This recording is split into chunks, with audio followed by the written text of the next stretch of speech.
Seguimos en Alfil TV, ahora es el turno de conversar con un economista, Diego de Aquino, un habitué de Alfil. Te agradecemos esta visita, Diego. Fuente constante de consulta. Así es. Gracias por venir. Permanente. Gracias por invitarme. Y vamos a arrancar por la agenda, te vamos a preguntar de todo, Diego, pero primero queremos saber puntualmente respecto de lo que es la ley de financiamiento universitario. Se dice que el peso es 0,14. ¿Qué significa 0,14? ¿Es un peso relativo significativo para las cuentas públicas? ¿Es razonable que el presidente se embandere a favor del equilibrio fiscal por una ley que insume un 0,14 del PBI? Tal vez me decís que sí, no sé. No es significativo en términos de monto, el 0,14 del Producto Bruto, pero me gusta plantear una relación que es más fácil de razonar. La ley de financiamiento educativo es más o menos 10 o 12 veces más chica que la ley de recomposición de las jubilaciones, la otra ley que sí se votó y quedó firme el veto. Con lo cual, digo, en ese sentido, no es un riesgo para el presupuesto de la Nación.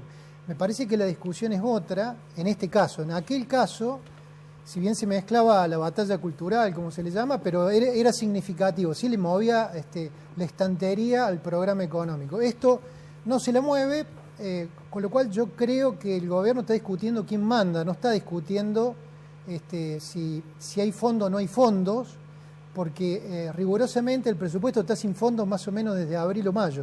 O sea, para que lo entendamos, desde abril o mayo el gobierno nacional los fondos los asigna de manera discrecional porque el presupuesto está agotado, y dirán ¿cómo? Y bueno, está agotado porque en realidad era el presupuesto del año anterior, y el año anterior hubo 200 de inflación y este año llevamos 100% de inflación. Con lo cual la discusión para el gobierno es esa, es quién manda, y obviamente el presidente quiere mandar él, y no quiere que ningún tipo de otro poder le imponga decisiones, especialmente... Le marque la agenda. Exactamente, y especialmente en materia de administración de recursos. Y también creo que el gobierno se siente cómodo con esta situación de no tener un presupuesto votado. Digamos, el gobierno asumió una situación de una crisis extrema, esto es cierto, ¿no? Asumió como una empresa quebrada. Si uno toma una empresa quebrada, lo último que va a permitir es que alguien le administre la caja que tiene que gestionar, porque la empresa es como un síndico, ¿no? Entonces, con lo cual el gobierno está muy cómodo con esta situación de no tener un presupuesto, y yo creo que van a tratar de estirarlo el año que viene.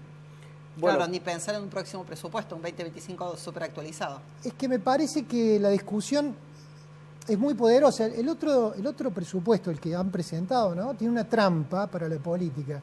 Por un lado, pronostica una inflación de 104% para este año.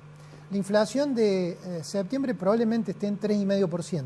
Si la inflación de septiembre es 3,5%, octubre, noviembre y diciembre, los 3 meses que quedan, la inflación tiene que ser 1,2, 1,5% en los 3 meses. Es algo inviable. Lo más probable es que el país terminemos con 115, 120 de inflación. En esos 10 puntos de diferencia, el gobierno se reserva 10.000 millones de dólares de superávit del año que viene. Bien. Entonces, a la política le propone un dilema de hierro: o me aprueban este presupuesto, que es un presupuesto que yo voy a arrancar con 10.000 millones de dólares de ventaja, o 10 billones de pesos, o si no le gusta no me lo voten, y seguimos así. Diego, dentro de los argumentos, cuando comunicó el veto, ratificó esta decisión, habla de la ley de administración financiera, que iría en contra esta ley de financiamiento. Entonces plantea la posibilidad de judicializar el tema, y argumentando también de que no hay una fuente para financiar estas partidas para la universidad. ¿Qué opinas sobre esta estrategia de ir a la justicia con respecto a esta ley que va en contra de la política económica nacional? Es una falacia eso, porque la ley de administración financiera tiene varias reglas. Yo repito, digamos, no hay ninguna partida del presupuesto de hoy que esté financiada. O sea, todas las partidas del gasto se les terminó los recursos. Ninguna, porque el presupuesto, insisto, es el del 2023, que es el que se envió en el 2022. Y tenemos 350% de inflación acumulada entre aquel momento y con lo cual no hay ninguna partida que esté financiada. Obviamente que hay una picardía, digamos, técnica para plantear esta discusión, pero la ley de administración financiera es un marco de reglas macrofiscales o de macrocontables más que todo, y el problema es que no hay presupuesto, ¿no?, que es la otra ley que el Estado se debe a sí mismo. Si existiera un presupuesto regular, ahí sí sería viable este tipo de discusión, en donde no existen los recursos para financiar un gasto que no está considerado. Pero este caso no califica por esto que menciono. Diego, la semana pasada se conocieron los números de la pobreza, 53% en Argentina, 12 puntos creció en un semestre.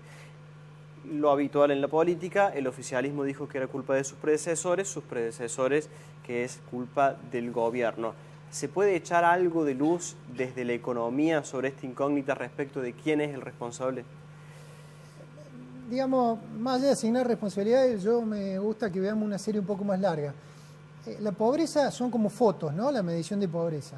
Esas fotos a veces dan bien, a veces dan mal, a veces dan muy mal. Están dando muy mal. Ahora, esas fotos se construyen con una película, y la película tiene que ver con los ingresos.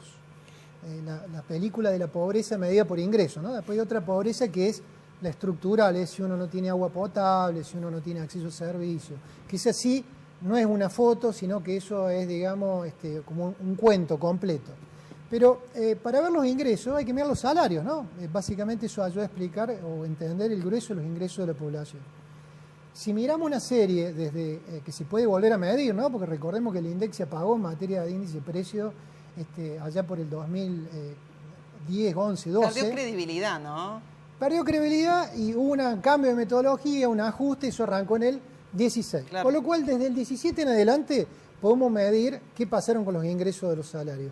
Y allí vemos que si comparamos los salarios de julio de este año, no de marzo, que sería mucho peor la comparación, los salarios han perdido, dependiendo si son trabajadores registrados formales, privados, o informales, o sector público, han perdido entre 25 al 57% del poder adquisitivo. Repetime ese número. Los informales, trabajadores informales, que es el grueso de la población, ¿no? Claro. En el año 2017, en julio del 17, ganaban un 57% más que en julio de este año.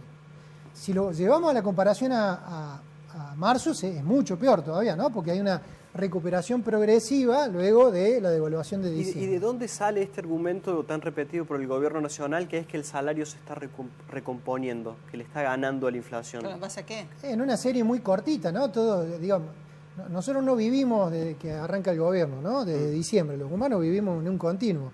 Si miramos desde marzo de este año, eso es relativamente correcto, dependiendo qué se mida. Después de una inflación de casi 100 claro, puntos ahora en 3 meses. Veámoslo un poquito más largo, ¿no? No mucho más largo. Los salarios de hoy no son equivalentes aún a los de noviembre del 2023. Es decir, los salarios de julio, ¿no? Que son los últimos medidos, no logran alcanzar los valores de noviembre del 2023. Entonces, y si yo voy a julio del año pasado, no me voy al 2017, vemos que la pérdida de poder adquisitivo es privados registrados formales, 8%, que son los que mejor están, sector público en el orden del 20%, informal en el orden del 30%. Julio 2024, julio 2023. Ahora, si yo miro marzo 2024, julio 2024, bueno, sí veo una recuperación, pero insisto, no alcanza noviembre y están todavía muy lejos de julio del año pasado. Desde el gobierno plantean que el piso de la economía fue en el segundo trimestre de este 2024, abril, mayo. Bien, el piso. ¿Y qué podemos decir sobre los rebrotes de la economía, si es que hay? Mi visión es que el piso fue en mayo, yo creo que la economía hizo piso en mayo. Ahora, desde mayo en adelante la vamos a ver serpenteando, ¿no? Como una serpiente que sube y baja. A algunos le va bien, a otros le va mal. Por ejemplo, la producción de automotriz en septiembre cayó respecto a agosto. Ese dato es de hoy, ¿no? Cuando en agosto había subido, en julio también. Lo vamos a ver en distintos sectores de la economía. Vamos a estar subiendo y bajando. ¿Qué debería pasar para que esto definitivamente empiece a crecer? Bueno, lo que tiene que pasar, más allá de sostener una política monetaria prudente, una política fiscal prudente y coordinada, es que los precios relativos de la economía se tienen que anclar. ¿Eso qué significa? Significa que tenemos que tener certeza de cuáles van a ser los salarios en la economía en relación al producto. Eso está en franca movimiento. Tenemos que saber cuáles van a ser las tarifas de servicios públicos, energía que vamos a pagar. Tenemos que saber cuál es el precio del dólar, ¿no? Otro precio de referencia, y allí se mete cuáles son los aranceles en las importaciones, hasta cuándo van a estar las retenciones de las exportaciones, que son un impuesto absolutamente distorsivo. ¿La liberación del cepo? Y la liberación del cepo, por supuesto, porque justamente el tipo de cambio hoy, 1.200 en el financiero, 1.200 en el blue o 1.000 en el oficial, son tipos de cambio intervenidos con reservas que el Banco Central le compra a exportadores, que encima los castiga con 30, 28, 33% de impuesto como derecho de exportación, aparte de cobrarle IVA y ganancias. Perfecto. ¿Qué panorama? Es complicado. Tendríamos para hablar un rato largo más, pero tenemos que irnos porque ya se nos acaba el bloque. Diego, te agradecemos mucho tu visita. No, gracias por invitarme. Gracias, muy amable. Bueno, con la presencia de Diego de Quino y todos estos números, a mí siempre me costaron Para ordenar así la que cabeza. voy a seguir procesando toda esta información. ¿Nos vamos al corte? Vamos al corte y volvemos con la contratapa cultural. Dale. Yo soy una...